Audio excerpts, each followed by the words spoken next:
நாளின் செய்தியினுடைய தலைப்பு ஏற்கனவே கொடுக்கப்பட்டது போல கடவுளின் பராமரிப்பும் நமது கடமைகளும். The topic of the morning message is God's providence and believers' responsibilities. நமக்கு பாதுகாப்பும் நன்மையும் இருந்தால் நமக்கு கடமைகள் அதிகம் என்று அர்த்தம். இன்னொரு தலைப்பிலே சொல்ல வேண்டும் என்று சொன்னால், இந்த புஸ்தகத்திற்கு 10 அதிகாரத்தை நாம் வேகமாக படிக்கப் போகிறோம். இந்த புஸ்தகத்திற்கு இன்னொரு தலைப்பு கொடுக்க வேண்டும் என்று சொன்னால், எஸ்தரும் காணாத ராஜாவும் என்பதாக கூட இருக்கலாம். Another title that we could attribute to this book could be Esther and the Unknown King. God's providence and our responsibilities are Esther representing believers and the unknown king. Esther நம்முடைய பிரதிநிதியாக விசுவாசிகளுக்கு இருக்கிறார் என்று வைத்தால், விசுவாசிகளும் காணாத ராஜாவும் என்றதாக இது தலைப்பாக இருக்கலாம். எஸ்தர் என்ற பெயருக்கு பொருள் பெர்ஷிய பெயரோடு சம்பந்தப்பட்டது. நட்சத்திரம் என்பது பொருள் ஆகும். Esther means in Persian language it is star. பழைய ஏற்பாட்டிலே வேதத்திலே 2 புஸ்தகங்கள் பெண்மணிகளோடு தலைப்பை அல்லாவிட்டால் பெயர்களை தாங்கியது. ஒன்று உங்களுக்கு தெரிந்தபடி ரூத், இன்னொன்று Esther. There are only 2 books that have bear the name of women, and you are aware of it. Number 1, Ruth and Esther. Interestingly, both these books have some similarities. இந்த 2 புஸ்தகங்களுக்கும் சில ஒற்றுமைகள் இருக்கிறது. எல்லாவற்றையும் பார்ப்பது கிடையாது. 2 ஒற்றுமைகளை மாத்திரம் பார்க்கலாம். ரூத்தினுடைய சரித்திரம், புறஜாதி பெண்மணி யூதனை மணக்கிறாள். The book of Ruth is a Moabite, a Gentile, married a Jew, whereas Esther, a Jew, married a Gentile king. Ruth புறஜாதி பெண் யூதனை மணந்தாள். எஸ்தர் யூத பெண் புறஜாதியான ஒரு மனிதனை மணந்தாள். ரூத்தினுடைய சரித்திரம் மரணத்திலே ஆரம்பித்து திருமணத்திலே முடிவடைகிறது. எஸ்தர் புஸ்தகம் திருமணத்திலே அதனுடைய அம்சம் ஆரம்பித்து மரணத்திலே முடிவடைகிறது. The book of Ruth begins with death and then ends with a celebration. A child is being born through which Lord our Savior has come into the world. The book of Esther begins with a sort of marriage and then ends with the destruction of the enemies of Jews. இப்படி இந்த 2 புஸ்தகங்களும் இந்த தன்மைகளை உடையதாக இருக்கும்போது, இந்த 2 புஸ்தகங்களுமே ஆண்டவருடைய ஜனங்கள் பாதுகாக்கப்படுவதற்காக எப்படி வழிநடத்தப்பட்டார்கள் என்று சொல்லுகிறது. These 2 books highlight, under the inspiration of God, the protection, the preservation of God's children for the coming of Messiah as the Savior of the world. God had to come through Jews. That was his plan, original plan. And Christ, the Savior, had to come through this race so that through Abraham, the entire nations, people from every walk, every life, every tongue, every kindred could become part of the kingdom of God. இயேசு கிறிஸ்து உலக இரட்சகராக வருவதற்கு இந்த 2 பெண்மணிகளும் அந்த யூத குலத்தை காப்பாற்றக்கூடிய ஒரு பின்னணியிலே அவர்கள் நிலைநிறுத்தப்பட்டார்கள். எஸ்தர் சரித்திரம், அந்த சம்பவங்கள் ஏறத்தாழ கிமு 480 வாக்கிலே நடந்தவைகள். கிமு 480 ஆண்டுகளிலே நடந்த சம்பவங்கள். இந்த புஸ்தகத்தை எஸ்ராவோ நெகேமியாவோ எழுதியிருக்கலாம் என்று சொல்லுகிறார்கள். The historical narratives that we read in the book of Esther could have occurred around 480 BC, approximately around 480 BC.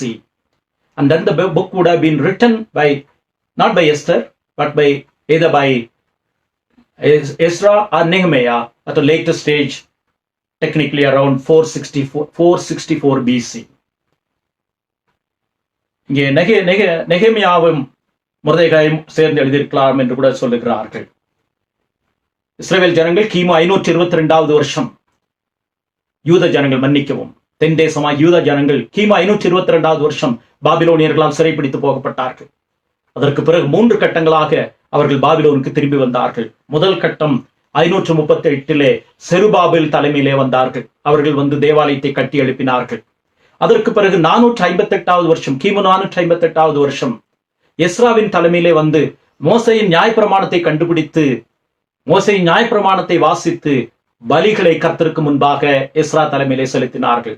முதல் குழு செருபாபேல் தலைமையிலே 538 வந்தார்கள். 458 இந்த குழுவினர், அதாவது எஸ்ராவின் தலைமையிலே வந்தார்கள். இறுதியாக நெகேமியாவினுடைய தலைமையிலே கிமு 445வது வருஷம் 3வது குழு வந்து எருசலேமின் அலங்கத்தை, மதில்களை கட்டி எழுப்பினார்கள். இந்த பின்னணியிலே தான் எஸ்தரின் சரித்திரம். அங்கே முதல் முறையாக வந்த அந்த கூட்டத்திலே இந்த ஒரு குழுவினர் வரவில்லை. யூதர்கள் சில பேர் அங்கேயே தங்கிவிட்டார்கள். அந்த குழுவிலே இருந்தவர்கள் தான் இந்த எஸ்தரும் மொர்தெகாயும். எஸ்தர் 1ஆம் அதிகாரம் 1ஆம் வசனத்திற்கு வருவோம். The background is the 3 groups that have returned from the captivity of Babylon is under Zerubbabel in 538 BC, number 1, and later on in 458 BC, under the leadership of Ezra, another group came, and in BC 445, the third group under the leadership of Nehemiah has returned to Jerusalem. And Zerubbabel and his associates built a temple. Ezra and his associates have found the law of God, and they have re-established the ordinances of temple and its worship aspects. And Nehemiah and his associates came to build the walls of Jerusalem. So let's begin with Esther chapter 1 and verse 1. Esther 1ஆம் அதிகாரம் 1ஆம் வசனத்தை பார்க்கலாம்.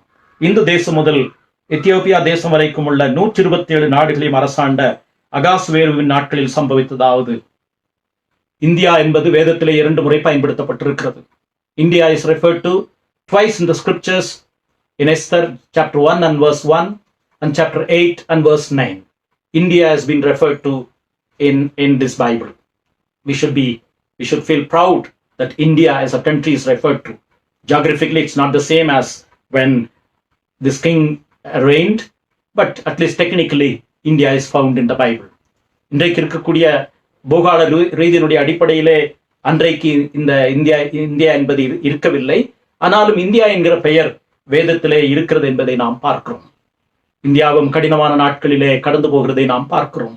அரசியல் பொருளாதார சூழ்நிலைகளிலும், குறிப்பாக இன்றைக்கு இருக்கக்கூடிய இந்த பேண்டமிக், இந்த தொற்று வியாதியினாலே நெருக்கமான சூழ்நிலைகளிலே வாழுகிற நமக்கு வேதத்திலே இந்தியாவை பற்றி சொன்ன காரியத்திலே இந்த காலையின் செய்தி, கடவுளுடைய பாதுகாப்பும் நம்முடைய பொறுப்பும் இணைந்து செல்லுகிறது என்பதை ஆவியானவர் நமக்கு வழிநடத்தி ஆசீர்வாதமாக்கி கொடுப்பாராக. அகாஸ்வேரு, அவனை பற்றி ஒரு சிறு பின்னணி சொல்ல வேண்டும். அந்த அடிப்படையிலே தான் இந்த அதிகாரம், இந்த 10 அதிகாரங்களும் செயல்படுகிறது. அகாஸ்வேரு மன்னன் தன்னுடைய தகப்பன் காலத்திலே இருந்த ஒரு கிரேக்க மன்னனை வீழ்த்த வேண்டும் என்று அவன் ஒரு வைராக்கியம் பாராட்டினவன். தன்னுடைய தகப்பன் காலத்திலே கிரேக்க மன்னன் பக்கத்திலே அப்பொழுது அந்த ஏதேன்ஸிலே வளர்ந்து கொண்டிருந்த அந்த கிரேக்க சாம்ராஜ்யம் இவனுடைய தகப்பனாரை தோற்கடித்து விட்டது. ஆகவே இந்த அகாஸ்வரி என்று சொல்ல இந்த ராஜாவுக்கு தன்னுடைய தகப்பனை பழிவாங்கின கிரேக்க சாம்ராஜ்யத்தை எப்படியாவது ஒழித்து விட வேண்டும் என்று அவன் முயற்சி செய்து கொண்டிருக்கிறான்.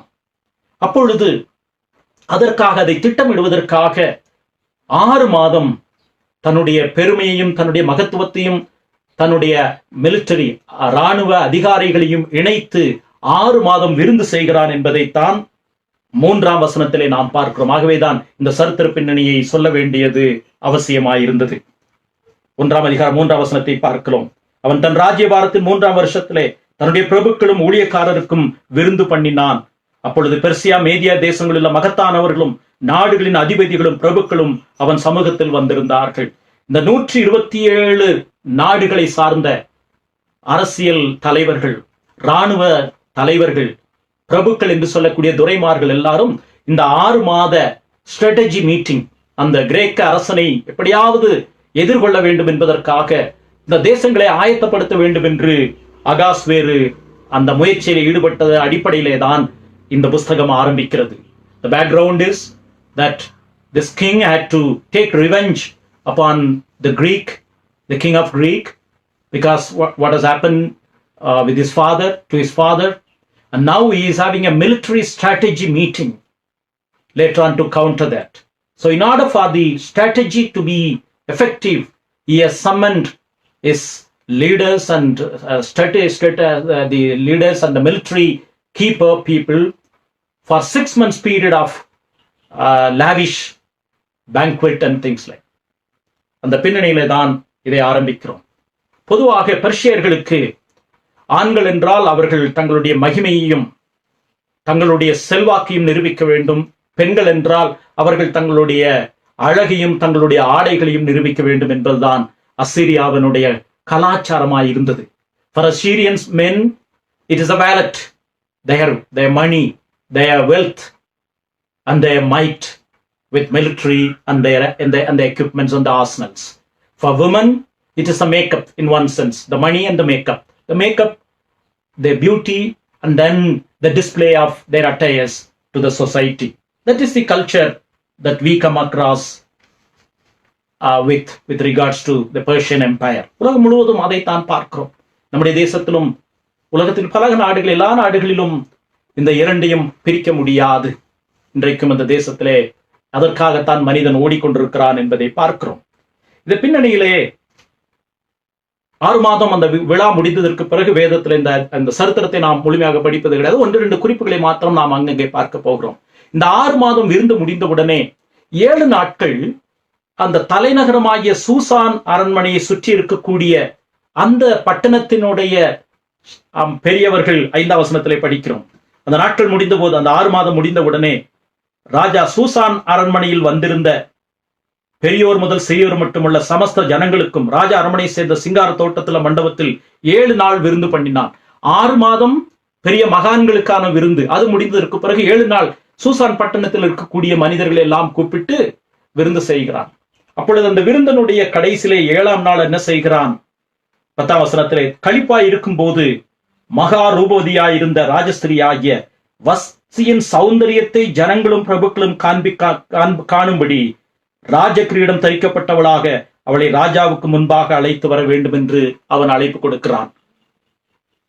On the last day, the 7th day of this banquet, the large lavish banquet, he is summoning his wife Vasti, the queen, to display an array of beauty and the attire and the various beauty that is associated with, for which Vasti has, for strange reasons, refused to come forward. வஸ்தியை பொறுத்தளவிலே இதை மறுத்து விட்டாள். ஆகவே ஆச்சரியம் பாருங்கள், ஏன் இந்த 1ஆம் அதிகாரத்தில் 1-2 வசனங்களை குறிப்பிட விரும்புகிறேன் என்றால், அப்பொழுது இந்த ராஜாவினுடைய தன்மைகளை நாம் பார்க்கிறோம். இந்த ராஜாவிடத்திலே மற்ற பிரபுக்கள் என்ன சொல்லுகிறார்கள்? 17ஆம் வசனத்திலே, ராஜாவாகிய அகாஸ்வேரு ராஜஸ்திரி ஆகிய வஸ்தியை தமக்கு முன்பாக வரவழைக்க சொன்ன போது அவள் வரமாட்டோம் என்கிற செய்தி எல்லா ஸ்திரீகளுக்கும் பிரசித்தமானால் அவர்களும் தங்கள் புருஷரை தங்கள் பார்வையிலே அற்பமா எண்ணுவார்கள் என்று ஆலோசனை கொடுக்கிறார்கள். Look at the peculiar argument this courtiers bring about to convince King Ahasuerus to dethrone Queen Vasti. The peculiar argument that if the woman in the entire 127 province, the woman folk come to know that Vasti, the queen, has despised king's advice and invitation, virtually every woman in the house would despise their husbands, and husbands would be dethroned. This is a peculiar argument they had come up with. அவர்கள் என்ன சொல்லுகிறார்கள்? ஒரு வினோதமான ஆலோசனை சொல்லுகிறார்கள். இந்த வஸ்தி ராஜாவினுடைய வார்த்தைக்கு கீழ்ப்படியாமல் வராமல் போனதை எல்லா மனிதர்களும் கேட்டார்களானால், எல்லா பெண்களும் கேட்டால், நம்முடைய வீடுகளில் இருக்கக்கூடிய பெண்கள் நம்மையும் அப்படி அசட்டை செய்வார்கள். ஆகவே இந்த ராணியை நீங்கள் வெளியே தள்ள வேண்டும் என்று சொல்லுகிறார்கள். இங்கேதான் நம்ம என்ன பார்க்கிறோம்? கடவுளுடைய எஸ்தர் புஸ்தகத்திலே கடவுள் என்கிற வார்த்தை இல்லையே தவிர, கடவுள் எப்படி செயல்படுகிறார், கடவுள் எப்படி ஆளுகை செய்கிறார், காணாத ராஜா எப்படி கிரியை செய்கிறார் என்பதை இந்த பகுதிகளில் இருந்து நாம் பார்க்கிறோம். வஸ்தி ஏன் வரவில்லை என்று தெரியவில்லை. எந்த ஒரு பெண்ணுக்கும், அதுவும் ஒரு ராஜாத்திக்கு ஜனங்கள் முன்பாக வந்து தன்னுடைய மகிமையும் தன்னுடைய அழகையும் தன்னுடைய பிரசித்தியையும் கீர்த்தியையும் வெளிப்படுத்துவது இயல்பான ஒரு விருப்பம் தானே. It is only but natural for women, especially a queen of such nature, queen whose husband is ruling 127 countries, would aspire to come forward to display the array of her beauty and majesty. It is only but natural. But for strange reasons, Vashti the queen had refused to come forward. Possibly there are two reasons people say: because she was pregnant and she didn't want to come, and some say because men are drunk, so she doesn't want to be in a place where it could be not convenient, not proper to be in.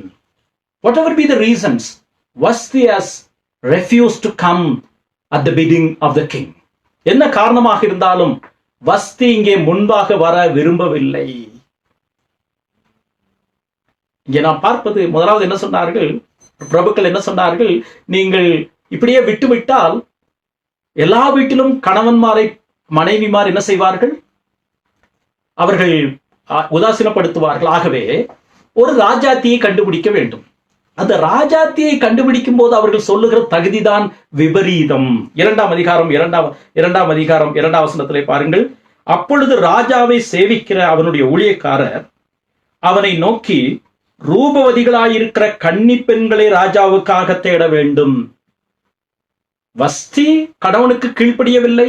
இதை கேட்டால் கணவன்மாரை தங்களுடைய மனைவிகள் உதாசீனப்படுத்துவார்கள். ஆகவே ஒரு ராஜாத்தியை தெரிந்தெடுக்க வேண்டும் என்று சொல்லும் போது அதற்கு இணையான ஒரு தன்மையுடைய ஒரு ராஜாத்தியை தான் இவர்கள் தேடி இருக்க வேண்டும், ஒரு பெண்மணியை தான் தேடி இருக்க வேண்டும். ஆனால் இந்த பிரச்சனைக்கு அவர்கள் சொல்லுகிற பிரச்சனையை பாருங்கள்.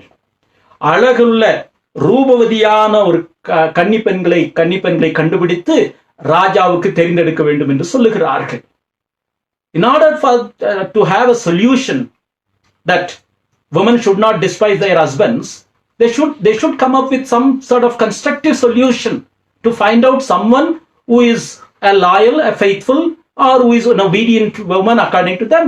But the alternate solution that they give is intriguing, because they say we will find somebody who is beautiful, who is attractive to be the queen, replacing Queen Vashti. What if that woman with beauty start behaving like Vashti? There is no guarantee. இவர்கள் கொடுக்கிற பதிலை பார்த்தால் வேடிக்கையாக இருக்கிறது. இங்கேதான் கடவுளுடைய ஏகாதிபத்தியத்தை நாம் பார்க்கிறோம். இந்த புத்தகத்திலே தேவனுடைய வார்த்தை இல்லை என்றாலும் காணக்கூடாத கடவுளுடைய கரம் தங்கியிருக்கிறது என்பதற்கு ஒவ்வொரு அதிகாரத்திலும் நிறைய உதாரணங்கள் இருக்கிறது. 1-2 மாத்திரம் சொல்ல விரும்புகிறேன். வஸ்தி ஏன் முன்பாக வர விரும்பவில்லை? Why Vashti refused to come to the banquet? இரண்டாவது, 400 ஸ்திரீகளை தெரிந்தெடுக்கிறார்கள். அந்த 400 ஸ்திரீயிலே ஏன் எஸ்தரை இவர்கள் தெரிந்தெடுக்க வேண்டும்? Why out of 400 virgins that they have been chosen, out of 400, why Esther has to be selected? How she found favor with King Ahasuerus? கடவுளுடைய செயலை அல்லாமல் வேறு அல்ல. மொர்தெகாய் மாடத்திலே உலாத்தி கொண்டிருக்கும் போது 2 பேர் ராஜாவை கொலை செய்வதற்கு திட்டமிட்டார்கள், சதி தீட்டினார்கள். அதை மொர்தெகாய் அறிவித்தான். ஏன் மொர்தெகாய் அந்த இடத்துல இங்கே இருந்திருக்க வேண்டும்? அவர்கள் பேசுவதை கேட்டிருக்க வேண்டும், அதை ராஜாவுக்கு அறிவிக்க வேண்டும். அந்த 2 பேர் ஏன் அதை தீர்மானம் செய்தார்கள் என்றால், வேத வல்லுநர்கள் சொல்லுகிறார்கள், அவர்கள் வஸ்தியினுடைய உறவினர்களாக இருந்திருக்கலாம். ஆகவே வஸ்திக்கு ஏற்பட்ட அந்த அவமானத்தை சகிக்க கூடாமல் ராஜாவை கொலை செய்ய முயற்சித்தார்கள். அந்த இடத்திலே மொர்தெகாய் ஏன் உலாத்தி கொண்டிருக்கிறான்? அதை ராஜாவுக்கு ஏன் சொல்லுகிறான்? எஸ்தர் மூலமாக. கடவுளுடைய கரம் இப்படி தங்கி இருக்கிறதை பார்க்கிறோம். பொதுவாக ராஜாவுக்கு விரோதமாக செயல்பட்டவர்களுக்காக அதை கண்டுபிடித்து கொடுப்பவர்களுக்கு சன்மானம் கொடுக்கப்படும். ஏன் மொர்தெகாய்க்கு உடனடியாக அந்த சன்மானம் கொடுக்கப்படவில்லை? அதற்கு பிறகு நமக்கு தெரியும் ராஜாவுக்கு ஒரு நாளிலே தூக்கம் இல்லை. அப்பொழுது அந்த நாளாகம புஸ்தகம், சரித்திர புஸ்தகத்தை வாசிக்க சொல்லுகிறார். ராஜாவுக்கு விரோதமாக தீட்டப்பட்ட அந்த சதி செயலை பற்றி ஒரு வரி வருகிறது. அப்பொழுது கேட்கிறார், இந்த சதியை முறியடித்தவனுக்கு கணம் செய்யப்பட்டதா என்று கேட்கிறார். இல்லை என்று சொன்ன உடனே, நாளைக்கு நீங்கள் கணம் செய்ய வேண்டும் என்று சொல்லுகிறார்கள். why Mordecai was not rewarded immediately after he unfurled the plot, unheard the plot? ஏன் ராஜாவுக்கு தூக்கம் அந்த ராத்திரியிலே போக வேண்டும்? இந்த சம்பவம் நமக்கு தெரியும். முதல் எஸ்தர் 2 பந்திக்கு கூப்பிட்டால், 2 விருந்து கூப்பிட்டால். முதல் விருந்து முடிந்து ஆமான் சந்தோஷத்தோட பெருமையோட வீட்டுக்கு போகிறான். அப்பொழுது ராத்திரி தன்னுடைய வீட்டிலே சொல்லுகிறான், நாளைக்கும் எஸ்தர் ராணி என்னை விருந்து கலைத்திருக்கிறாள், வேறு யாரையும் கூப்பிடவில்லை, என்னையும் அரசனையும் தான் கூப்பிட்டிருக்கிறார்கள் என்று பெருமையோடு சொல்லுகிறான். ராஜாவுக்கு அந்த அடுத்த நாள் வந்த உடனே ஆமான் இடத்துல கேட்கிறார். காலையில வந்த உடனே இந்த தன்னை பாதுகாக்கிற, தனக்கு உண்மையா இருக்கிற சேவகனுக்கு என்ன செய்ய வேண்டும், என்ன மரியாதை செய்ய வேண்டும் என்று சொன்ன போது ஆமான் பல வழிமுறைகளை சொல்லுகிறான். அவனுக்கு முன்பாக தாரை ஊதிவித்து போக வேண்டும், குதிரையிலே போக வேண்டும் என்றெல்லாம் சொல்லுகிறான். நீ அதை மொர்தெகாய்க்கு செய், ஏனென்றால் அவன் என்னை ஒரு நாளிலே பாதுகாத்தான் என்று சொன்னான். ஏன் அது அனுமதிக்கப்பட்டது? ஏன் அந்த ராத்திரியில ராஜாவுக்கு தூக்கம் போனது? மாத்திரமல்ல, இந்த ஆமான் இஸ்ரவேலர்களை, யூதர்களை கொல்லுவதற்காக சீட்டு போடுகிறான். ஒருவேளை மூட நம்பிக்கையுடையவனாய் இருக்க முடியும். நாளை நல்ல நாளை பார்க்கிறவனாய் இருப்பான். நிறைய கிறிஸ்தவர்கள் நல்ல நாளை பார்க்கிறவர்கள் இருக்கிறார்கள். நல்ல நாளை பார்த்து ஒரு நாளிலே சீட்டு போடுகிறான். அந்த நாள் யூதர்களுக்கு மகிழ்ச்சியாக மாறுவதற்கு தேவன் அனுமதித்த நாள். இப்படி வேதத்திலே, எஸ்தர் புஸ்தகத்திலே கடவுள் என்கிற வார்த்தை இல்லாவிட்டாலும் கடவுளுடைய கிரியை நாம் பார்க்கிறோம். உபவாசம் பண்ணுங்கள் என்று சொன்னார்கள். யூதர்கள் யாரை நோக்கி உபவாசம் பண்ணுவார்கள்? ரட்டு உடுத்துவார்கள், சாம்பல் உடுத்துவார்கள். அது பழைய ஏற்பாட்டில் இதற்கு முந்தின பகுதியிலே யூதர்கள் யாவேவை நோக்கி, யெகோவாவை நோக்கி செய்ய வேண்டிய பணியாகத்தானே சொல்லப்பட்டிருக்கிறது. அதே போல ரட்சிப்பு யாரிடத்திலிருந்து வரும் என்று சொல்லுகிறார். ரட்சிப்பு என்கிற வார்த்தை யூதர்கள் யாவை இடத்திலிருந்து தானே, தேவனிடத்திலிருந்து தானே எதிர்பார்ப்பார்கள். இப்படி எஸ்தர் புஸ்தகம் முழுவதும் தேவனுடைய பெயர் இல்லாவிட்டாலும் கடவுளுடைய பாதுகாப்பின் கரம், the providence of God, the finger of God is written all over the book of Esther. The providence of God, கடவுளுடைய பராமரிப்பை பல வகைகளிலே நாம் பார்க்கிறோம். வேதத்தில் 2 புஸ்தகங்கள் கடவுள் என்கிற வார்த்தை இல்லை. ஒன்று உன்னத பாட்டு, இன்னொன்று எஸ்தர் புஸ்தகம். ஆனால் கடவுளுடைய மகத்துவமான கிரியை நாம் பார்க்கிறோம். ஏன் இந்த புஸ்தகம் எழுதப்பட்டிருக்கிறது? ஏன் இது வகையறுக்கப்பட்டிருக்கிறது என்றால், எஸ்தர் புஸ்தகத்தினுடைய கருவசனம் 4ஆம் அதிகாரம் 14வது வசனம். எஸ்தர் புஸ்தகம் 4:14. நீ இந்த காலத்திலே மௌனமாயிருந்தால் யூதருக்கு சகாயமும் ரட்சிப்பும் வேறிடத்திலிருந்து எழும்பும். அப்பொழுது நீயும் உன் தகப்பன் குடும்பத்தாரும் அழிவீர்கள். நீ இப்படிப்பட்ட காலத்துக்கு உதவியாயிருக்கும்படி உனக்கு ராஜமேன்மை கிடைத்திருக்கலாமே, யாருக்கு தெரியும் என்று சொல்ல சொன்னான். கடவுளுடைய பராமரிப்பை பார்க்கிறோம். கடவுளுடைய பராமரிப்பு. இவர்கள் ஏற்கனவே அடிமைகளாக இருக்கிறார்கள். பாபிலோனில் அவர்கள் கிட்டத்தட்ட சிறைப்பிடித்து போகப்பட்டவர்கள். அப்படி சிறைப்பிடித்து போற இடத்துல அங்கே இருக்கக்கூடிய இன்னொரு மனிதன், ஆமான் என்று சொல்லக்கூடிய பிரதம மந்திரி போன்று இருக்கக்கூடியவன், இந்த ஜனங்களை அழிக்க முயற்சி செய்கிறான். யாரிடத்திலிருந்து ஆதரவு வரும்? அங்கே ரட்சகர் என்று யாருமே கிடையாது. ஏன்னால் அகேஸ்வர் ராஜு, அந்த பெர்ஷிய சாம்ராஜ்யம் அன்றைக்கு ஒரு பெரிய சாம்ராஜ்யமாக இருந்தது. யாரும் அதை எதிர்த்து கேள்வி கேட்க முடியாது. அவ்வளவு பெரிய சாம்ராஜ்யத்திலே இந்த ஒரு சிறு கூட்டம், அவனே சொல்லுகிறான், ஒரு சிறு கூட்டம் இருக்கிறது என்று ஆமான் சொல்லுகிறான். இந்த சிறு கூட்டம் எப்படி தப்பிக்க முடியும்? இதைத்தான் நாம் பார்க்கிறோம். 3ஆம் அதிகாரம் 8ஆம் வசனத்திலே ஆமான் சொல்லுகிறான், அகாஸ்வர் ராஜாவை நோக்கி, உம்முடைய ராஜ்யத்தின் சகல நாடுகளிலும் உள்ள ஜனங்களுக்குள்ளே ஒருவித ஜனங்கள் சிதறுண்டு பரம்பி இருக்கிறார்கள். ஒரு சிறு கூட்டம் சிதறி பரம்பி இருக்கிறார்கள். அவருடைய வழக்கங்கள் சகல ஜனங்களுடைய வழக்கங்களுக்கும் விகற்பமாயிருக்கிறது. அவர்கள் ராஜாவின் கட்டளைகளை கை கொள்ளுகிறதில்லை. ஆகையால் ராஜா அவர்களை விட்டுவிடக் கூடாது என்று சொல்லுகிறார். ஒரு சிறிய கூட்டம், ஒரு பெரிய சாம்ராஜ்யத்திலே 2 வல்லமை மிக்க மனிதர்கள் இவர்களை அழிக்க முயற்சி செய்யும் போது எங்கிருந்து பாதுகாப்பு வரும்? நம்முடைய தேசத்திலும் இப்படிப்பட்ட சூழ்நிலைகளை நாம் பார்க்கிறோம். இதனுடைய பின்னணியிலே முதலாவது கடவுளுடைய பராமரிப்பை பற்றி 2 குறிப்புகளும், நம்முடைய பொறுப்புகளை பற்றி 2 குறிப்புகளையும் இந்த காலையிலே பார்க்க இருக்கிறோம். நமக்கு கொடுக்கப்பட்ட நேரத்திலே there are 2 aspects that are involved that we are going to see. The providence of God from 2 aspects our responsibilities from two aspects. இந்த எஸ்தர் புஸ்தகத்திலே 4 பேர் முக்கியமான பாத்திரங்கள். அகாஸ்வேரு ராஜா, ஆமான். அவர்களுடைய வாழ்க்கையிலே அந்த வாழ்க்கை இரண்டையும் பார்க்கும்போது கடவுள் எப்படி பராமரிக்கிறார் என்று பார்க்க போகிறோம். அடுத்தது மொர்தெகாய், எஸ்தர், இவருடைய வாழ்க்கையிலிருந்து நம்முடைய பொறுப்பு என்ன, கடவுளுடைய பராமரிப்பின் மத்தியிலே நம்முடைய பொறுப்பு என்ன என்பதை பார்க்க போகிறோம். The two characters, there are 4 main characters in the book of Esther. The king himself, Haman, the man who was second in command, from whose life we are observing 1 or 2 aspects with regards to the providence of God. And the 2 other characters, Mordecai and Esther, from whom we are going to derive a couple of lessons about our attitude, our responsibilities towards the providence of God. முதலாவது the providence of God, கடவுளுடைய பராமரிப்பை பார்க்கலாம். அகாஸ்வேரு ராஜாவினுடைய செயல்களிலே கடவுள் எப்படி பராமரிக்கிறார் என்பதை நாம் பார்க்கிறோம். Through the actions of the king, we derive how the providence of God in operation in the lives of his people. Sometimes we wonder, அநேக சமயத்தில் நாம் என்ன நினைக்கிறோம், கடவுள் நம்முடைய வாழ்க்கையில அற்புதம் செய்யவில்லை என்று சொல்லுகிறோம், குமுறுகிறோம். எஸ்தர் புஸ்தகத்திலே அற்புதங்கள் எதுவுமே இருந்தது போல இல்லை. கடைசி 1-2 அதிகாரங்களை தவிர எஸ்தர் புஸ்தகத்திலே ஆரம்பத்திலிருந்து கிட்டத்தட்ட 8ஆம் அதிகாரம் வரைக்கும் அவர்களுக்கு நிறைய நெருக்கடிகளும் சஞ்சலங்களும் போராட்டங்களும் இருந்தது. கடவுள் அமைதியாக இருந்தாரா? அவர் எதையும் செய்யவில்லையா? இல்லை. நாம் நினைப்பது போல பெரிய அற்புதம் போல காட்சியளிக்காவிட்டாலும் அனுதின வாழ்க்கையிலே தேவன் நம்முடைய வாழ்க்கையிலே அற்புதங்களை செய்து கொண்டுதான் இருக்கிறார். The general lesson we derive from the book of Esther is, we don't see spectacular miracles that are expressed in the book of Esther. On the contrary, there are struggles and difficulties the chosen generation, the Jews, were undergoing right through 8 chapters in the book of Esther. There is no spectacular, sensational miracles that we read in the book of Esther, but the key lesson we derive from this book of Esther is, under whatever be the circumstances that we undergo, God does miracles in our own lives on each passing day.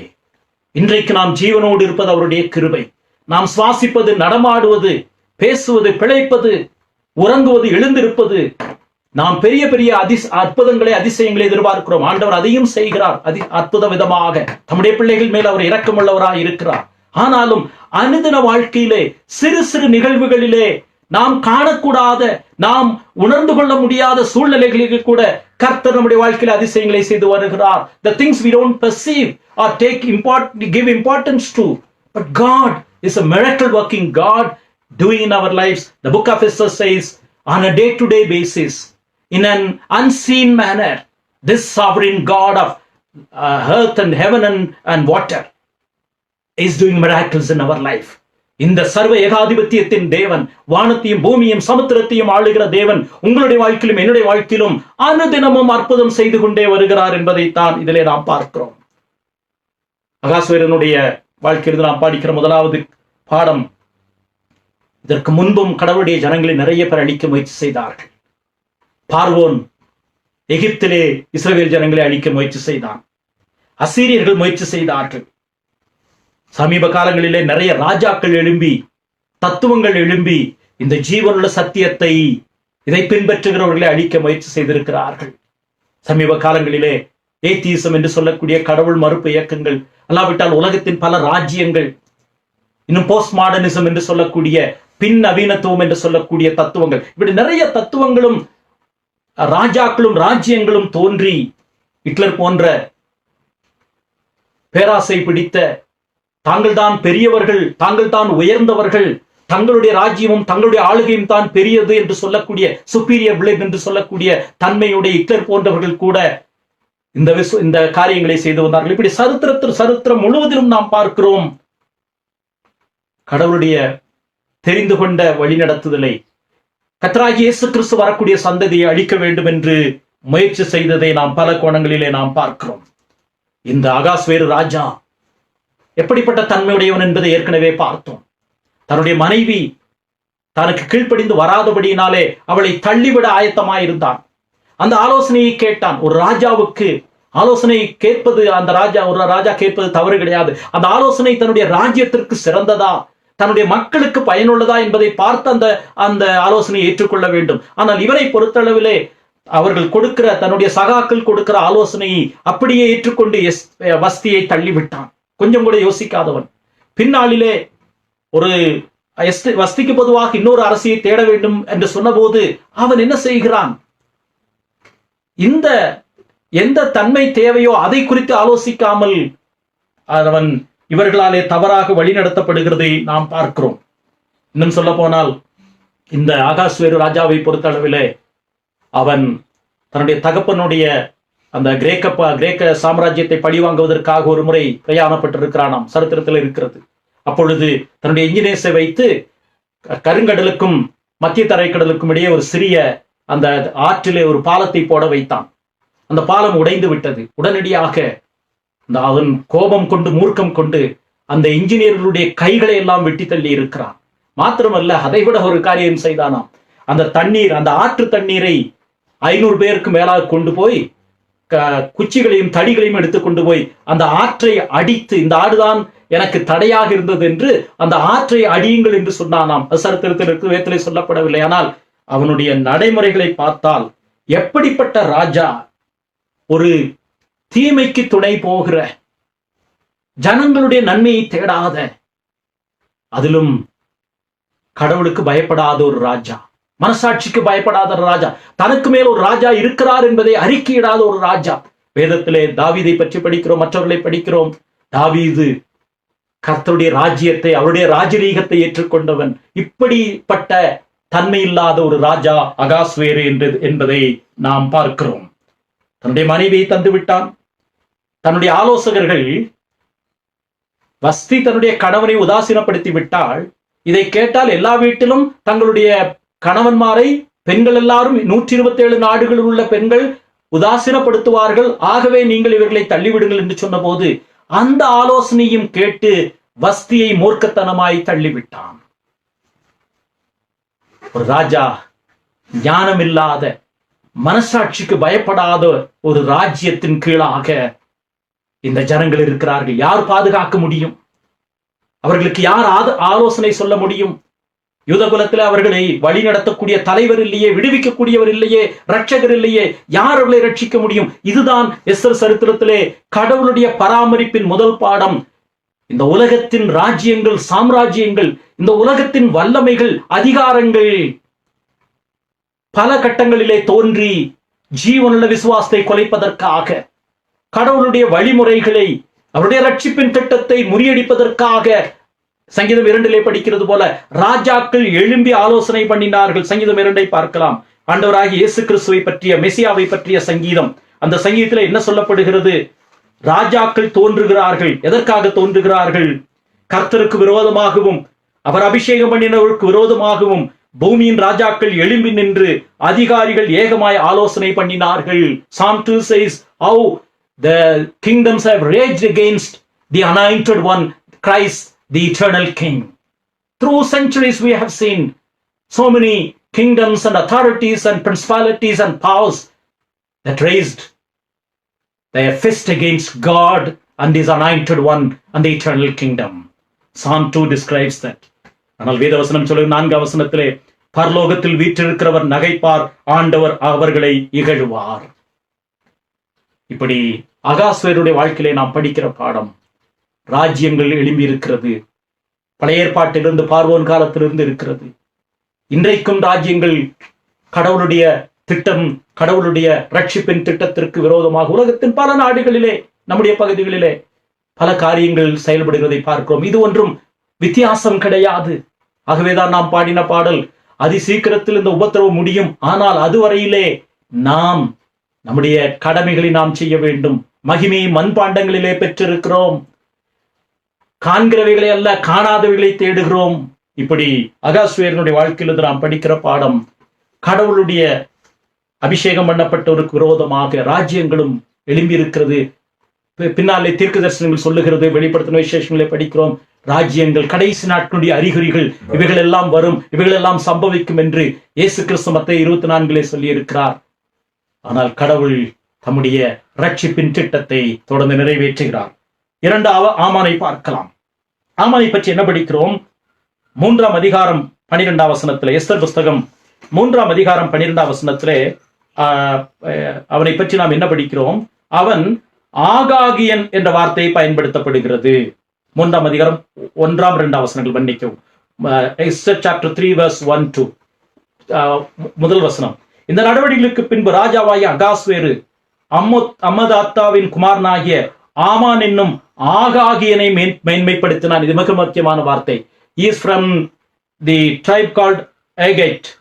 ஆகாகியர்கள் என்றால் அவர்களை பற்றி வேதத்திலே 1-2 காரியங்களை படிக்க வேண்டும். இஸ்ரவேல் ஜனங்கள் எகிப்திலிருந்து புறப்பட்ட உடனே சந்தித்த முதல் மனிதர்கள் அமலேக்கியர்கள், முதல் எதிரி.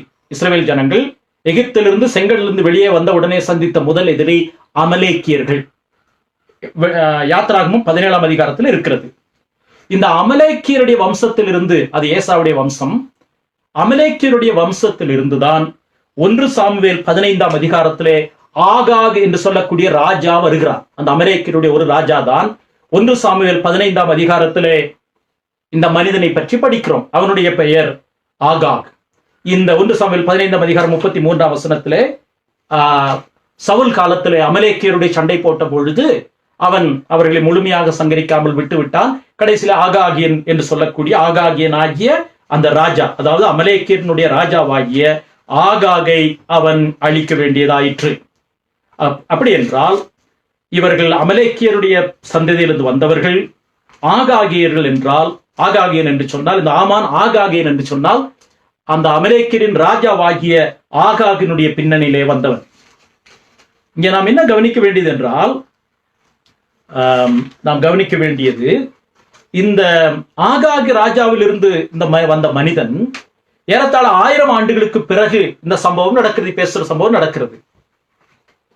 இவன் ஆகாகியன் யார்? ஆமான் ஆகாகியன். இதுல இன்னொரு ஆச்சரியம் இருக்கிறது. மொர்தேகாய் பென்யமின் கோத்திரத்தை சேர்ந்தவன். உங்களுக்கு நன்றாக தெரியும், சவுலும் பென்யமின் கோத்திரத்தை சார்ந்தவன். சவுலுக்கும் அமலேக்கிய ராஜாவாகிய ஆகாகியனுக்கும் ஏறத்தாழ ஒரு 100 வருஷங்களுக்கு, 1000 வருஷங்களுக்கு முன்பதாக சண்டை நடந்தது. சாமுவேல் புஸ்தகத்திலே நாம் படிக்கிறோம். இப்பொழுது 2 சாமுவேல் 15ஆம் அதிகாரம். அப்பொழுது நாம் என்ன பார்க்கிறோம்? அந்த பின் 1000 வருஷங்களுக்கு பிறகு 1 சாமுவேல் 15 மன்னிக்கவும், அந்த 1000 வருஷத்திற்கு முன்பாக நடந்த அந்த சம்பவத்தை அவன் மனதிலே வைத்து, பென்யமின் கோத்திரத்திற்கும் ஆகாகியர்களுக்கும் இடையே பெரிய விரோதம் இருக்கிறது. பென்யமின் கோத்திரத்திற்கும் ஆகாகியர்களுக்கும் இடையே பெரிய விரோதம். ஆகவே இந்த மனிதன் பல வருஷங்களுக்கு முன்பு, பல நூற்றாண்டுகளுக்கு முன்பு தன்னுடைய குலத்தாராகிய ஆகாகிய ராஜாவை கொலை செய்த இந்த மனிதனுடைய, இந்த பென்யமின் கோத்திரத்தானாகிய சவுலனுடைய வம்சத்திலே, அந்த பென்யமின் கோத்திரத்திலே வந்த மொர்தேகாயை பற்றி அவன் அறிந்திருந்தபடியினாலே அவனை கொலை செய்வதற்கு அவன் முயற்சி செய்கிறான். A man who wanted to take revenge for what has happened 1000 years before in history. Man who is vengeful, want to show his might. தன்னுடைய அதிகாரத்தையும் தன்னுடைய வீரியத்தையும் காண்பிக்க விரும்பினவன். அவர்கள் அமலேக்கியரை பொறுத்தளவிலே எத்தனை காலமானாலும் சரி தங்களுடைய சந்ததிக்கான காரியங்களிலே பழிவாங்க வேண்டும் என்பதை வலியுறுத்தினார்கள். அதனாலே அவன் என்ன செய்கிறான்? 2ஆம் வசனத்திலே பார்க்கிறோம். எஸ்தர் 3:2 ஆகையால் ராஜாவின் அரமனை வாசலில் இருக்கிற ராஜாவின் ஊழியக்காரர் எல்லாரும் ஆமானை வணங்கி நமஸ்கரித்து வந்தார்கள். அவனுக்கு இப்படி செய்ய வேண்டும் என்று ராஜா கட்டளையிட்டிருந்தான். ராஜாவே கட்டளையிட வேண்டிய நிலைமை. எஸ்தர் 3:2 படிக்கிறோம். Even king had bidden the subjects to worship and fall prostrate whenever Aman crosses across. He crosses across. எப்பொழுதெல்லாம் ஆமான் நடந்து போகிறானோ அப்பொழுதெல்லாம் இந்த 127 தேசங்களின் மனிதர்களும் ஆமானை வணங்க வேண்டும் என்று கட்டளையிட்டான். இப்படி ஆமானை பொறுத்தளவிலே பெருமையும் வைராக்கியத்தையும் உடைய மனிதனாக இருந்தான். கிறிஸ்துவின் சரீரமாகிய சபையை பொறுத்தளவிலே ராஜ்யங்கள் எழும்பி இருக்கிறார்கள். ஏற்கனவே நாம் ஆமானுடைய ராஜாவினுடைய அகாசுவ ராஜாவினுடைய பின்னணியிலே பார்த்தோம். தனிப்பட்ட மனிதர்களும் எழும்பி இருக்கிறார்கள். வேதத்தில் அதற்கு ஆதாரம் இருக்கிறது. சபைக்குள்ளிருந்தும் ஆண்டவருடைய ராஜ்யத்தை மகத் சித்தத்தை குலைக்கிறவர்கள் எழும்புகிறார்கள். சபைக்குள்ளிருந்தும் தனிப்பட்ட நபர்கள். வேதத்திலே அதற்கு புதிய ஏற்பாட்டிலே பல உதாரணங்கள் இருக்கிறது. நாம் மத்தேயு 16ஆம் அதிகாரத்திலே படித்தோம். ஆண்டவராகிய இயேசு கிறிஸ்து என் சபையை கட்டுவேன், பாதாளத்தின் வாசல்கள் அதை மேற்கொள்ளுவதில்லை என்று சொன்னார். அந்த சம்பவம் நடந்த உடனே நன்றாக கவனித்து படியுங்கள். நேரம் இருக்கும்போது மத்தேயு 16ஆம் அதிகாரத்தை படியுங்கள். பேதுருவினிடத்திலே ஜனங்கள் என்னை யார் என்று சொல்லுகிறார்கள் என்று கேட்டார். அவர்கள் நீர் எரேமியா தீர்க்கதரிசி, யோவான் ஸ்நானகன் என்று சொல்லுகிறார்கள். நல்லது. நீங்கள் என்னை யார் என்று சொல்லுகிறீர்கள்? நீர் ஜீவனுள்ள தேவனுடைய குமாரனாகிய கிறிஸ்து என்றார். அப்பொழுது ஆண்டவர் சொன்னார், என் சபையை கட்டுவேன், பாதாளத்தின் வாசல்கள் அதை மேற்கொள்வதில்லை என்று சொன்னார். I will build my church over which the gates of hell have no power. They will not prevail against the church of Christ that I am going to build, my church. ஆனால் மத்தேயு 16ஆம் அதிகாரத்திலே இதை சொல்லி சில நிமிஷங்கள் கழித்து ஆண்டவராகிய இயேசு கிறிஸ்து தாம் சிலுவைக்கு போவதை குறித்தும் சிலுவையிலே மரிப்பதை குறித்தும் சொன்ன உடனே வேதம் ஏன் எழுதி வைத்திருக்கிறது கவனியுங்கள். மத்தேயு 16ஆம் அதிகாரம் சில நிமிஷங்கள் தான் ஆயிற்று. நீர் ஜீவனுள்ள தேவனுடைய குமாரனாய் கிறிஸ்து என்று பிரகடனப்படுத்தின ஒரு சில நிமிஷத்திலே அவன் சொல்லுகிறான், இயேசு கிறிஸ்து நான் சிலுவையிலே மரிக்கப் போகிறேன் என்று சொன்ன போது இது உமக்கு நேரிடக்கூடாது, இது உமக்கு சம்பவிப்பதில்லை என்று சொன்னான். அப்பொழுது ஆண்டவர் வார்த்தை சொன்னார், எனக்கு பின்னாக போ சாத்தானே, நீ தேவனுக்கு ஏற்றவைகளை சிந்தியாமல் மனுஷருக்கேற்றவைகளை சிந்திக்கிறாய். ராஜ்யங்கள் கடவுளுக்கு விரோதமாக, அவருடைய திட்டத்திற்கு விரோதமாக, கடவுளுடைய ரட்சிப்பின் தீர்மானத்திற்கு விரோதமாக முயற்சி செய்திருக்கிறார்கள். தோற்கடிக்கப்பட்டு தான் வந்திருக்கிறது. தனிப்பட்ட நபர்களும் இதை செய்ய முயற்சி செய்கிறார்கள். பல காரணங்களினாலே, தங்களுடைய வைராக்கியத்தினாலே, தங்களுடைய பெருமையினாலே, தங்களுடைய வீரியத்தினாலே, தாங்கள் முக்கியத்துவப்படுத்தப்பட வேண்டும் என்பதனாலே செய்கிறார்கள். 2 யோவான் 3 யோவானிலே சொல்லுகிறார், சபையிலே முதன்மையாயிருக்க விரும்புகிற தேயோத்ரோப்பு என்பவன் இப்படி காரியங்களை நடப்பித்தான். தனிப்பட்ட நபர்களும் கிறிஸ்துவனுடைய சபையினுடைய மகத்துவத்திற்கு விரோதமாக, கல்வாரியினுடைய மகத்துவத்திற்கு விரோதமாக, ஆண்டவராகிய இயேசு கிறிஸ்துவனுடைய மூலமாக தேவன் நிறைவேற்றின ரட்சிப்பின் திட்டத்திற்கு விரோதமாக ராஜ்யங்களும் எழும்பி இருக்கிறார்கள், எழும்பிக் கொண்டு வருகிறார்கள். தனிப்பட்ட நபர்களும் எழும்பிக் கொண்டு வருகிறார்கள். ஆமானுடைய வாழ்க்கையில் அதை பார்க்கிறோம். பவுல் அப்போஸ்தலர் 20ஆம் அதிகாரத்திலே எபேசு மூப்பர்களை வரவழைத்து, அப்போஸ்தலர் 20ஆம் அதிகாரம் 29-30 வசனங்களை தயவு செய்து குறித்து வைத்துக் கொண்டு படியுங்கள். அந்த மூப்பர்கள் வந்தார்கள். எபேசு மூப்பர்களை பார்த்து, நான் போன பின்பு மந்தையை தப்ப விடாத கொடிதான ஓநாய்கள் வரும் என்று நான் அறிந்திருக்கிறேன் என்று சொல்லிவிட்டு, அந்த மூப்பர்களில் ஒவ்வொருவருடைய முகத்தையும் பார்த்து பவுல் என்ன சொன்னார்? நான் சொல்லவில்லை, வேதவசனம் சொல்லுகிறது. தயவு செய்து குறித்து வைத்து படியுங்கள். அப்போஸ்தலர் 20ஆம் அதிகாரம் 29-30 வசனங்களிலே, 29ஆம் வசனத்திலே, 28ஆம் வசனத்திலே, தேவன் தம்முடைய சுய ரத்தத்தினாலே சம்பாதித்த சபை கண்காணிப்பதை குறித்து எச்சரிக்கையாயிருங்கள். தேவன் தம்முடைய சுய ரத்தத்தினாலே சம்பாதித்த சபை, தேவனுடைய ஜீவனையுடைய சபை குறித்து கண்காணிப்பதிலே நீங்கள் எச்சரிக்கையாயிருங்கள் என்று சொன்னதற்கு பிறகு 29ஆம் வசனத்திலே சொல்லுகிறார், நான் போன பின்பு மந்தையை தப்ப விடாத கொடியான ஓநாய்க்கள் உங்களுக்குள்ளே வரும் என்று அறிந்திருக்கிறேன். அதற்கு பிறகு சொல்லுகிறார், அந்த மூப்பர்கள் ஒவ்வொருவருடைய முகத்தையும் பார்த்து, உங்களுக்குள்ளும் சிலர் எழும்பி மாறுபாடானவைகளை போதிப்பீர்கள் என்று அறிந்திருக்கிறேன். ஆண்டவருடைய சபைக்கு, கர்த்தருடைய ராஜ்யத்திற்கு விரோதமாக வெளியிலிருந்து எதிரிகள் மாத்திரமல்ல, உள்ளே இருந்தும் எதிரிகள் இருக்கிறார்கள். ஆமான், ஏசா என்பவன் நமக்கு யாக்கோபுடைய சகோதரன் என்று தெரியும். அவனுடைய வம்சத்திலே வந்த அந்த மனிதனும் இவர்களை பழிவாங்க துடிக்கிறான். இதன் மத்தியிலே கடவுள் தம்முடைய திட்டத்தை நிறைவேற்றி கொண்டு வருகிறார். நம்பிக்கை இல்லாத அந்த காலகட்டத்திலே 2 பேரை ஆண்டவர் எழுப்பி இருக்கிறார். அவருடைய 2 பொறுப்பை பார்த்து முடிக்கலாம். முதல் பகுதியிலே நாம் கடவுளுடைய பராமரிப்பை பார்த்து, தேசங்களுக்கு விரோதமாக, தனிப்பட்ட மனிதர்களுக்கு விரோதமாக, நாம் தமிழில் ஒரு வார்த்தை சொல்லுவோமே, எதிரிகளும் துரோகிகளும் என்று சொல்லுவோம். எதிரிகள் ராஜ்யங்கள், ஆளுகைகள், கடவுளுடைய சபைக்குள்ளாகவும் சத்தியத்திற்கு விரோதமாக, சுவிசேஷத்திற்கு விரோதமாக, கல்வாரி அன்புக்கு விரோதமாக, கடவுளுடைய இயேசு கிறிஸ்துவினுடைய மரணம் உயிர்ச்செழுதலுக்கு முரண்பாடாக போதிக்கிறவர்கள் உண்டு. இப்படி கடவுளுடைய பாதுகாப்பு இதன் மத்தியில் இருக்கிறது என்பதை பார்த்தோம். பொறுப்பை பார்க்கலாம். மொர்தெகாய் வாழ்க்கையில நாம் பார்ப்பது, இந்த தேசம் அங்கே பாபிலோனில் அடிமைகளாக இருக்கிறார்கள். Exile, they were in exile. ஒரு பெரிய குல அழிப்பு நடைபெற போகிறது. யூத குலத்தை முழுவதும் அழிக்கப் போகிறார்கள். A genocide is going to take place. It's not a matter of getting killed by somebody, a few getting killed. It's going to be a genocide. A whole community is going to be annihilated. That is the situation we see how Mordecai, the man of God, operates. ஒருவேளை இந்த இப்படிப்பட்ட சூழ்நிலை நடக்கும் என்று மொர்தெகாய்க்கு தெரியாது. ஏனென்றால் அவனுக்கு இதெல்லாம் தெரிந்திருக்கவில்லை. எஸ்தரை மேலே ராஜஸ்தானத்தில் உயர்த்தி விட்டான். இப்பொழுது அவன் அமைதியாக இருக்க முயற்சி செய்கிறான். ஆனால் இப்பொழுதுதான் செய்தி வருகிறது, 127 நாடுகளிலும் உள்ள எல்லாரையும், யூதர்களையும் ஒரு நாள், குறிப்பிட்ட நாளிலே அழிக்கப் போகிறார்கள் என்று செய்தி வருகிறது. மொர்தெகாயை பற்றி வேதம் சொல்லுகிற முதல் அறிமுகத்தை பார்க்கலாம். The first introduction of Mordecai is found in Esther chapter 2 verses 6 and 7. Esther 2ஆம் அதிகாரம் 6-7 வசனத்திலே மொர்தெகாய் என்னும் பேருள்ள ஒரு யூதன் இருந்தான். அவன் பாபிலோன் ராஜாவாகிய நேபுகாத்நேசார் யூதாவின் ராஜாவாகிய எகோனியாவை பிடித்துக் கொண்டு போகிற போது அவனோட கூட எருசலேமில் இருந்து பிடித்துக் கொண்டு போகப்பட்டவர்களில் ஒருவனாயிருந்தான். He was a captive. அவன் ஒரு அடிமை, அவன் ஒரு சாதாரணமான மனிதன். ஆனால் அவனுடைய விசுவாசத்தை பாருங்கள். எஸ்தர் புஸ்தகத்திலே மொர்தெகாயை அறிமுகப்படுத்தும் போது அவன் சிறைபிடித்து போகப்பட்டவன் என்று வேதம் அறிமுகப்படுத்துகிறது. யூதன் சிறைப்பிடித்து போகப்பட்டவன். அவனுடைய அறிமுகத்தை நாம் பார்க்கும் போது அவன் அந்த சிறைபிடித்துப்பட்டு போகப்பட்ட அந்த இடத்திலே கூட, கடினமான நெருக்கமான சூழ்நிலையிலே கூட, தன்னுடைய சித்தப்பா மகளாகிய எஸ்தரை என்ன செய்கிறாள்? யெகோவாவுக்கேற்ற பாதையிலே நடத்துகிறதை நாம் பார்க்கிறோம்.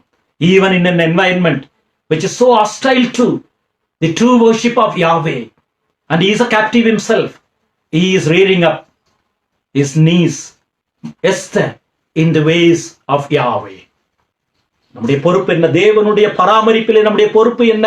நாம் எந்த சூழ்நிலையில் இருந்தாலும் சரி, நாம் ஒருவேளை நம்முடைய பணிகள், நம்முடைய பொருளாதார பின்னணிகள், நம்முடைய சமூக சூழ்நிலைகள் எதுவாயிருந்தாலும் யாவே தேவனை, ஒரே மெய்தேவனாகிய இந்த காணக்கூடாத ராஜாவை பின்பற்றுவதை பொறுத்தளவிலே நாம் இம்மி அளவும் பிசகாமல் இருக்க வேண்டும் என்றுதான் கர்த்தருடைய வார்த்தையை கற்றுக் கொடுக்கிறது. மொர்தெகாயினுடைய வாழ்க்கையை கற்றுக் கொடுக்கிறது. அவன் பயப்படவில்லை. அவன் என்ன செய்கிறான்? அவன் ஒருவேளை ஏன் எஸ்தரை அரண்மனைக்கு அனுப்பினான் என்றால், யோசேப்பினுடைய சரித்திரத்தை அவன் படித்திருப்பான். யோசேப்பு எப்படி பார்வோனுடைய அரண்மனையிலே கடவுளுடைய சித்தத்தை செய்தான்.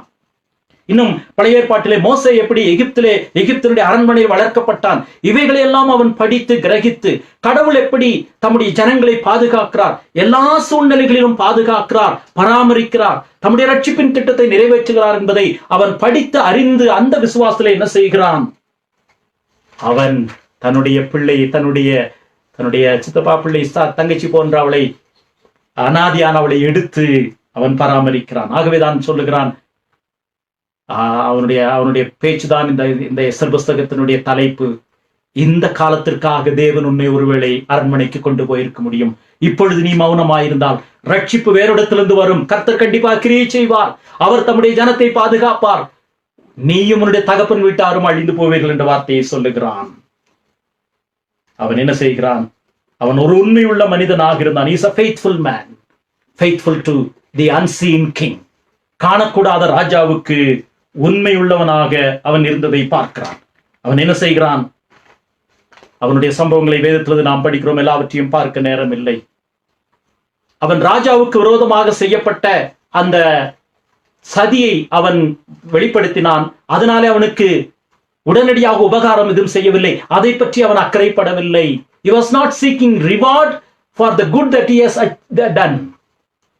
கடவுளுக்கு உண்மையுள்ள மனிதன், காணக்கூடாத ராஜாவுக்கு உண்மையுள்ளவர்கள் யார் என்றால், இந்த உலகத்திலே நாம் செய்கிற நன்மைகளுக்காக உடனடியான பரிகாரத்தையும் நம்முடைய அதற்கு மற்றவர்கள் நமக்கு பலன் கொடுக்க வேண்டும் என்று எதிர்பாராமல் செயல்படுகிறவர்கள்.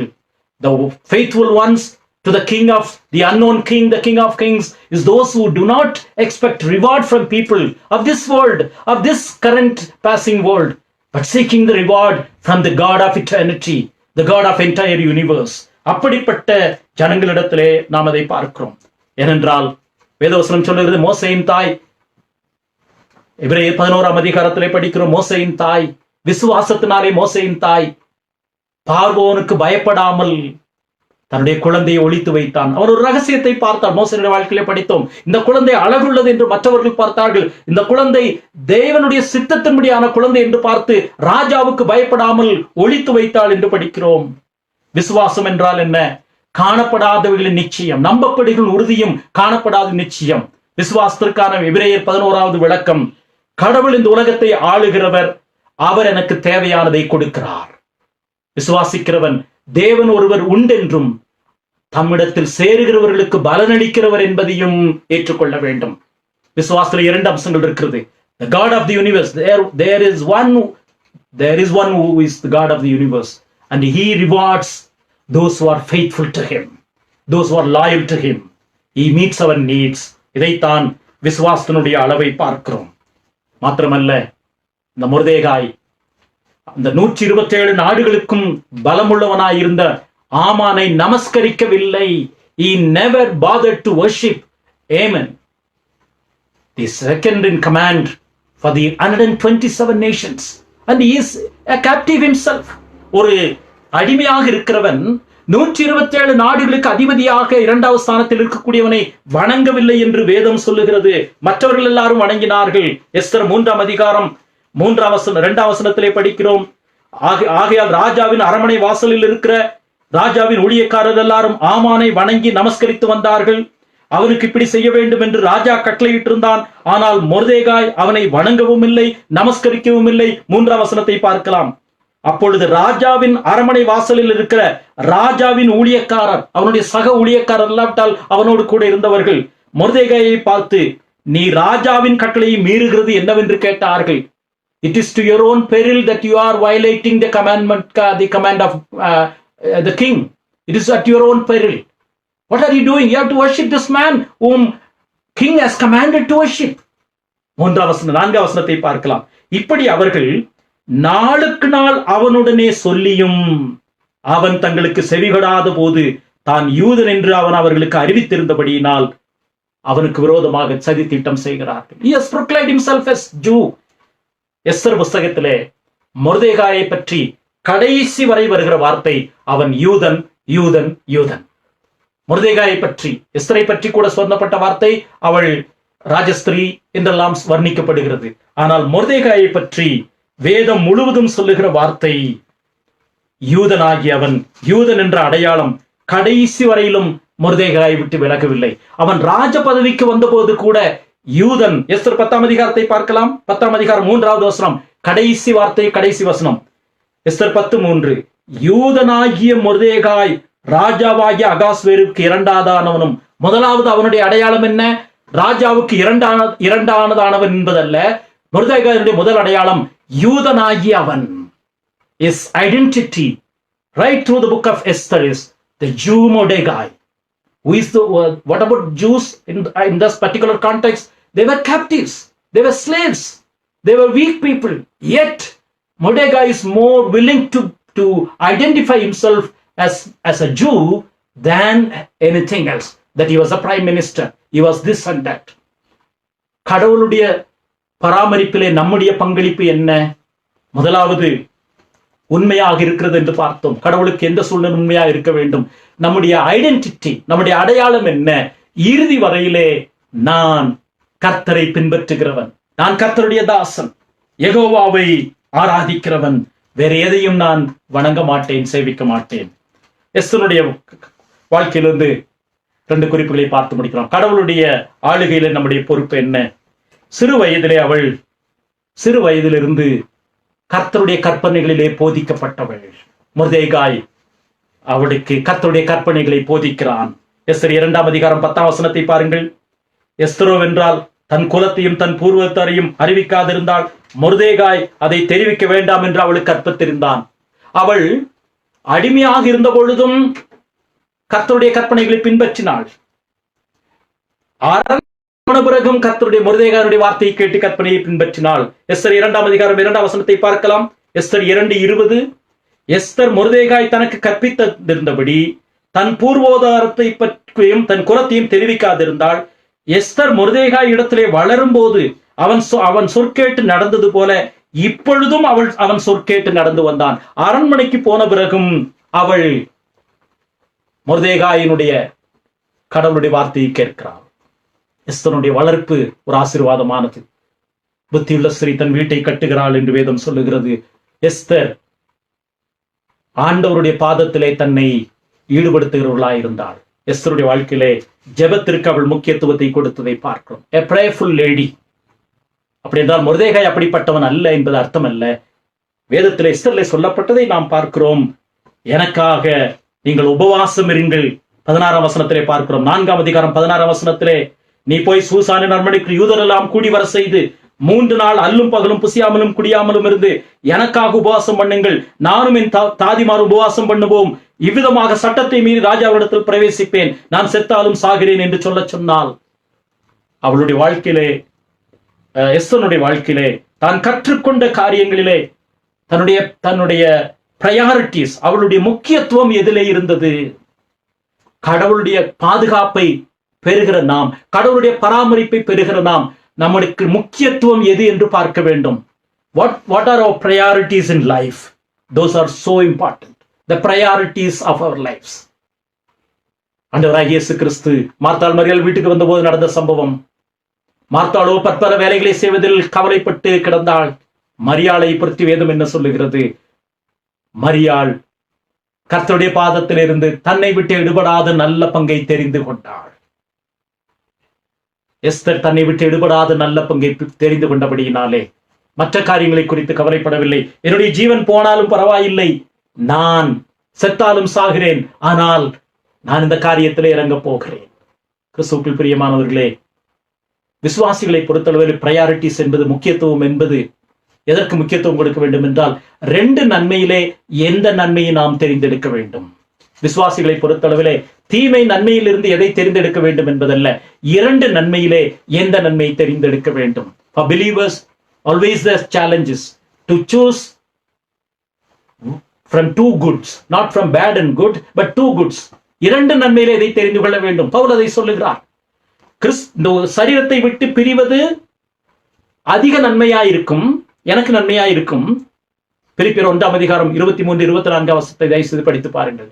அதிக நன்மையாயிருக்கும். அடுத்த வசனத்திலே, அதிக அவசியம் ஆண்டவரோடு இருப்பேன், அது எனக்கு அதிக நன்மை, ஆனால் சரீரத்திலே நான் தரித்திருந்தால் உங்களுக்கு அதிக அவசியமாயிருக்கும். 2 நன்மையிலிருந்து நாம் எந்த நன்மையை தெரிந்து கொள்ள வேண்டும் என்று இருக்கிறது. இதைத்தான் எஸ்தருடைய வாழ்க்கையிலே பார்க்கிறோம். 2ம் நன்மைதான். ஒருவேளை ராஜாவினிடத்திலே போகாமல் இருந்தால் ஒருவேளை அவருடைய ராஜ பட்டம் காக்கப்பட்டிருக்கும். ஆனால் இது அவசியம். இந்த 2 நன்மையில எந்த நன்மை நாம் தெரிந்து கொள்ள வேண்டும் என்று விரும்புகிறோம். எஸ்தருடைய வாழ்க்கை நாம் படிக்கிற பாடம், கடவுளுடைய பராமரிப்பிலே நாம் சரியான பங்கை தெரிந்து கொள்ள வேண்டும். என்னுடைய வாழ்க்கை குறித்து நான் சரியான பங்கும், குறிப்பாக ஜெபத்திற்கு அவர் முக்கியத்துவம் கொடுத்தால், இறுதியாக அவளுடைய பொறுமையை குறித்து பார்க்கிறோம். முதல் நாளிலே ஒரு தன்மை கலைக்கிறாள், ஒரு விருந்து கலைக்கிறாள். அந்த நாளிலே அவள் அதை சொல்லவில்லை. ராஜா கேட்கிறார், தேசத்தில் பாதியானாலும் நான் கொடுக்கிறேன், எது வேண்டுமென்றால் கேள்வி சொல்லும் போது நாளைக்கும் ராஜா வர வேண்டும் என்று சொல்லுகிறாள். இங்கே நிறைய பேர் சொல்லுகிறார்கள் அவள் பயந்து விட்டாள் என்று. ஆனால் 6ஆம் அதிகாரத்திலே அதற்கு பதில் இருக்கிறது. 5ஆம் அதிகாரத்திலே அந்த முதல் பந்தி முடிந்து விட்டது. 6ஆம் அதிகாரத்து முதல் வசனத்திலே, அந்த ராத்திரியிலே ராஜாவுக்கு தூக்கம் வரவில்லை. இங்கேதான் கடவுளுடைய செயலை பார்க்கிறோம். அவள் தன்னுடைய குலத்தை பற்றிய ஒரு வைராக்கியம் இருந்தது. ஆனால் முதல் தருணத்திலேயே அதை வெளிப்படுத்தாமல் கடவுளுடைய நேரத்திற்காக காத்திருந்தாள். கடவுளுடைய பராமரிப்பிலே நம்முடைய பங்கு என்ன? We should wait for God's timing. நாம் முன்பும் செல்லக்கூடாது, பின்பும் செல்லக்கூடாது. கடந்த வாரத்திலே கடவுளுடைய சித்தத்தை செய்வது என்ன படித்தோம்? குதிரை முன்பாக ஓடுகிறது, கழுதை மெதுவாக போகிறது. ஆனால் கடவுளுடைய சித்தத்தை நிறைவேற்றுவதிலே, கடவுளுடைய பராமரிப்பை ஏற்றுக்கொள்ளுவர்களா இருந்தால், கடவுளுடைய சித்தத்தை செய்வதிலே, அவருடைய விருப்பத்தை நிறைவேற்றுவதிலே நாம் சரியான தருணத்தை பயன்படுத்தி கொள்ள வேண்டும். எல்லாவற்றையும் முந்தியும் செய்ய வேண்டியதில்லை, பிந்தியும் செய்ய வேண்டியதில்லை. இப்படி கடவுள் எஸ்தரை ஒரு ஆசீர்வாதமான கருவியாக உருவாக்கினார். எஸ்தர் 10ஆம் அதிகாரத்தை முடிக்கும் போது வேதவசனம் சொல்லுகிறது, 10ஆம் அதிகாரம் 2ஆம் வசனத்திலே, முதல் வசனத்திலே, அவன் டாக்ஸை ஏற்படுத்தினான். ஆமான் டாக்ஸ் கஜானா பணத்தை எடுத்து தன்னுடைய வீரியத்துக்காக பயன்படுத்தினான். மொர்தேகாய் கஜானாவிலே பணத்தை சேர்த்தான். முதல் வசனம். பகுதி ஏற்படுத்தினான். இரண்டாம் வசனம், அவனுடைய செய்கைகள் எல்லாம் பெர்சிய ராஜாக்களின் நடவடிக்கைகள் எழுதியிருக்கிறது. மூன்றாம் வசனம் முக்கியமான வசனம், மொர்தெகாயினுடைய செயல்கள் நித்திய புஸ்தகத்திலே எழுதப்பட்டிருக்கிறது. There is an eternal record. There is an eternal record that records all our actions, deeds, words, utterances. காணக்கூடாத நம்மை பாதுகாக்கிறார். அவருடைய சித்தத்தை நிறைவேற்றுகிறார். என் சபையை கட்டுவேன், பாதாளத்தின் வாசல் அதை மேற்கொள்ளுதல் என்று சொல்லிவிட்டார். The unseen king is ordering the events of the entire universe, including our lives. What should be our response? நம்முடைய செயல்பாடுகள், கணக்குகள் உலக ரெக்கார்டுகளிலே, உலக மனிதருடைய புஸ்தகங்களே, ஞாபக புஸ்தகத்திலே எழுதப்படுவதை விட தேவனுடைய கணக்கு புஸ்தகத்திலே, the eternal record, அந்த நித்திய புஸ்தகத்திலே நம்முடைய செயல்களும் நம்முடைய சிந்தனைகளும் எழுதப்படுகிறது. இதைத்தான் கடவுளுடைய பராமரிப்பும் நமது பொறுப்பும் என்ற தலைப்பிலே பார்க்கிறோம். There is an eternal record that is recording everything that we do and say, even in secret. There is a reward ultimately. Are we faithful to that unseen king, that the God who providentially takes care of the orders of the universe, especially his people? தம்முடைய ஜனங்களை வழிநடத்துகிற, பாதுகாக்கிற அவர் எழுதி வைத்திருக்கிற அந்த புஸ்தகத்திலே நம்முடைய செயல்பாடுகளும் சிந்தனைகளும் எப்படி காணப்பட போகிறது? கடவுளுடைய பராமரிப்பும் நம்முடைய பங்களிப்பும். எஸ்தர், மொர்தெகாயினுடைய வாழ்க்கையிலிருந்து தேவன் நம்மை தம்முடைய ஆவியினுடைய அனுக்கிரகத்தினாலே வழி நடத்தி பலப்படுத்துவாராக. ஆமென்.